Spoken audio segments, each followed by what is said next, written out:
ನಮಸ್ಕಾರ ಸ್ನೇಹಿತರೆ, ಮಾತೃವಾಣಿ ಚಾನೆಲ್ಗೆ ನಿಮಗೆ ಸ್ವಾಗತ.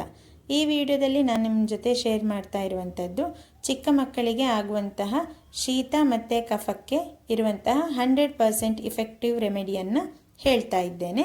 ಇದಕ್ಕೆ ಬೇಕಾಗುವಂತಹ ಇಂಗ್ರೀಡಿಯೆಂಟ್ಸ್ ಹೀಗಿದೆ.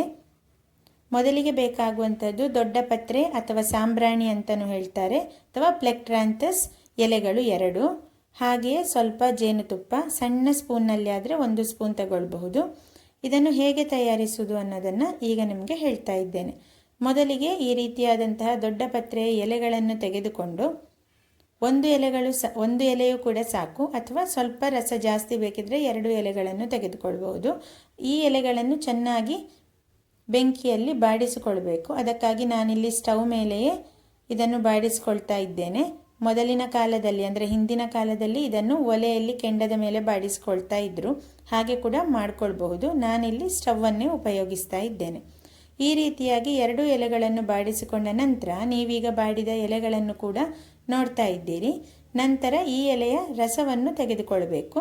ಅದಕ್ಕಾಗಿ ಒಂದು ಬೌಲ್ ಮೇಲೆ ಈ ರೀತಿಯಾಗಿ ತೆಳುವಾದಂತಹ ಕಾಟನ್ ಬಟ್ಟೆಯನ್ನು ಇಟ್ಟುಕೊಂಡು ಅದಕ್ಕೆ ನಾವು ಬಾಡಿಸಿಕೊಂಡಂತಹ 1 ಅಥವಾ 2 ಎಲೆಗಳನ್ನು ಕೂಡ ಹಾಕಿಕೊಳ್ಳಿ. ನಂತರ ಇದರಿಂದ ರಸವನ್ನು ಚೆನ್ನಾಗಿ ಹಿಂಡಿಕೊಳ್ಬೇಕು. ನಾನೀಗ ತೋರಿಸಿಕೊಡ್ತಾ ಇರುವಂಥದ್ದು ಈ ರೀತಿಯಾಗಿ 1 ಎಲೆಯ ರಸವನ್ನು ಹಿಂಡಿಕೊಂಡಾಗ ನಿಮಗೆ ಎಷ್ಟು ರಸ ಬರ್ತದೆ ಅನ್ನೋದು ಕೂಡ ಅಂದಾಜು ಮಾಡಬಹುದು.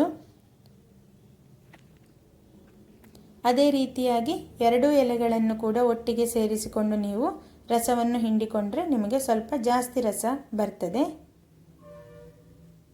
ಈಗ ನೋಡ್ತಾ ಇದ್ದೀರಿ, 2 ಎಲೆಗಳಿಂದ ಇಷ್ಟು ರಸ ಬಂದಿದೆ. ಹೆಚ್ಚು ಕಡಿಮೆ 1 ಚಮಚದಷ್ಟು ರಸ ಇದೆ. ಈ 1 ಚಮಚ ರಸಕ್ಕೆ ಸ್ವಲ್ಪವೇ ಸ್ವಲ್ಪ ಜೇನುತುಪ್ಪವನ್ನು ಕೂಡ ಸೇರಿಸಿಕೊಂಡು ಚೆನ್ನಾಗಿ ಮಿಕ್ಸ್ ಮಾಡಿಕೊಳ್ಳಿ. ನಮ್ಮ ಮಗುವಿಗೆ ಶುದ್ಧ ಜೇನುತುಪ್ಪವನ್ನು ಖಂಡಿತ ಕೊಡಬಹುದು. ನಮ್ಮ ಡಾಕ್ಟರ್ ಕೂಡ ಇದನ್ನು ಕೊಡಬಹುದು ಅಂತ ಸಜೆಸ್ಟ್ ಮಾಡ್ತಾರೆ, ಯಾಕಂದರೆ ಇದು ಶೀತ ಕಫಕ್ಕೆ ಕೂಡ ಬಹಳ ಒಳ್ಳೆಯದು. ಈ ರೀತಿಯಾಗಿ ಮಿಕ್ಸ್ ಮಾಡಿದರೆ ನಮ್ಮ ಮಗುವಿನ ಶೀತ ಮತ್ತು ಕಫಕ್ಕೆ ರಾಮಬಾಣ ಅಂತ ಹೇಳುವಂತಹ ಈ ರೆಮಿಡಿ ತಯಾರಾಗಿದೆ. ಸ್ನೇಹಿತರೆ, ನಿಮಗೆ ಈ ವಿಡಿಯೋ ಇಷ್ಟವಾದರೆ ನಿಮ್ಮ ಹಾಗೆ ಇರುವಂತಹ ಹೆಚ್ಚು ತಾಯಂದಿರ ಜೊತೆ ಇದನ್ನು ಶೇರ್ ಮಾಡಿಕೊಳ್ಳಿ. ಅಷ್ಟು ಮಾತ್ರವಲ್ಲ, ನಾನು ಹಾಕುವಂತಹ ಇಂತಹ ಇನ್ಫಾರ್ಮೇಟಿವ್ ವಿಡಿಯೋಸನ್ನು ನಿಮಗೆ ನೋಡುವ ಆಸಕ್ತಿ ಇದ್ದರೆ ನನ್ನ ಚಾನಲ್ಗೆ ನೀವು ಸಬ್ಸ್ಕ್ರೈಬ್ ಮಾಡಿ ನೋಟಿಫಿಕೇಷನ್ ಕೂಡ ಪಡ್ಕೊಳ್ಬಹುದು. Thank you.